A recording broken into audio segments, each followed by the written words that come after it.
பண்ருட்டி சக்தி பீடத்தை சேர்ந்த சக்தி திலகா அவர்களை பேசுமாறு அன்போடு அழைக்கிறோம். ஓம் சக்தி. நான் தான் பண்ருட்டியை சேர்ந்த திலகா ராதாகிருஷ்ணன் பேசுறேன்.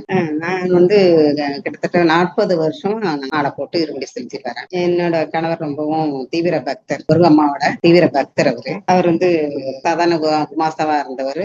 அப்படி படிப்படியா தொண்டு செஞ்சு ரொம்ப ஈடுபாட்டோட அம்மாவுக்கு தொண்டு செய்து அவர் தங்கரத பொறுப்பாளர், இப்படி எல்லாம் நல்ல பதவியில அவரோட தீவிர தொண்டு, எந்த ஒரு சுயநலமும் இல்லாம எதிர்பார்ப்பும் இல்லாத தீவிர தொண்டு செய்து அவர் உயர்ந்த நிலைக்கு இருந்தாரு. அதுக்கப்புறம் நாங்க எல்லாருமே எங்க குடும்பத்தோட நாங்க கிட்டத்தட்ட 40 வருடங்களுக்கு சக்தி மாலை அணிஞ்சு நாங்க இருமுடி செலுத்தி போவோம். இப்ப கிராமத்துல இருந்து நான் இந்த அளவுக்கு உயர்ந்திருக்கேன்னா ரொம்ப எல்லாருமே ஆச்சரியப்படுவாங்க. நான் படிச்சு எப்படி நம்ம பிள்ளைங்களை காப்பாத்த போறோம்னு அம்மாவோட பாத பூஜை பண்ணி நான் அம்மா அருளா கேட்டேன். அம்மாவோட அவங்க சொன்னாங்க, இப்பதானே வந்திருக்கீங்க, உங்களுக்கு இனிமேல் வேர் விட்டு கிளை விட்டு மரம் வாங்கி நான் வளர வைக்கிறேன் சொன்னாங்க. அதன்படியே ஒவ்வொன்றும் சிறப்பாக நடந்து எதிர்பார்க்காத அளவுக்கு எனக்கு கிட்டக்க இருந்து அம்மா எல்லா வேலையும் நடத்தி கொடுத்தாங்க. உடனே அதுல எந்த குறையும் சொல்லவே முடியாது. அப்படி ஒரு அற்புதங்கள். இதுல எதை செய்தாலும் அம்மா நீங்கதான் எனக்கு இருக்கணும் எனக்கு சொல்லி ஈடுபாட்டோட செய்வேன். அதை அப்படியே நடத்தி கொடுப்பாங்க.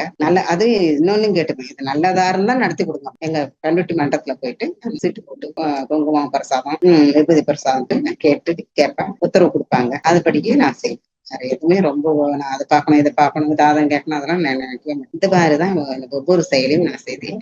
பொண்ணுக்கு திருமணம் செய்தேன், பையனுக்கு திருமணம் செய்தேன். இந்த மாதிரியே என் பொண்ணோட சின்ன பையனுக்கு மட்டும் ஜெனட்டிக் ப்ராப்ளம் சொன்னாங்க. எங்க தம்பி எங்க அக்கா பையன் இவங்கெல்லாம் 8 வயசுலயே அந்த ஜெனட்டிக் பரம்பரை வியாதின்னு சொல்லிட்டு இந்த ரத்த முறையாமைன்னு சொல்லுவாங்க. அந்த மாதிரி அது பிரச்சனைகள் இருந்தது. அதுக்கு அம்மாவோட பாத பூஜை, அம்மா கிட்ட போய் பாத பூஜை பண்ணி அவங்கள கேட்டதுக்கு அவங்க என்ன சொன்னாங்க, இது ஒண்ணுமே இல்லையே, நீங்க தான் நோயின்னு சொல்றீங்க, அதெல்லாம் ஒண்ணுமே கிடையாது, சரியாயிடும், ஒண்ணுமே இல்லையே, நீங்க தான் பயப்படுறீங்க, ஒண்ணும் பயப்படாதீங்க. அதன்படி இப்ப என் சின்ன பேரன், என் மகளோட சின்ன மகன் இப்ப காலேஜ் போற அளவுக்கு இருந்துக்கிறான். உங்களுக்கு அது சந்தோஷம். அதுக்கப்புறம் என் மகளுக்கு ஆண் குழந்தை இல்லைன்னு கவலையோட 12 வருடங்கள் ஒரு ஃபர்ஸ்ட் பெண் குழந்தை.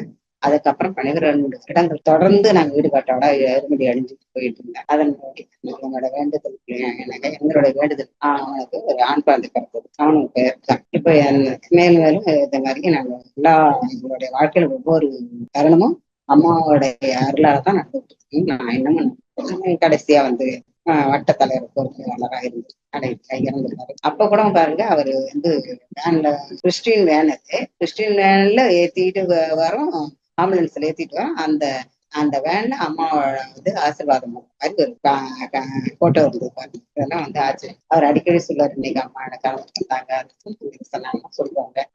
அதன்படியே அவர் ரொம்ப தீவிர பக்தராரு. இன்னமும் நாங்க நினைச்சு ஒவ்வொரு அம்மாவின் தான் நான் இன்னமும் நம்புறேன். அதன்படி எல்லாருமே அம்மாவை கைவிடப்படா நம்பிக்கை எனக்கு எப்போதுமே.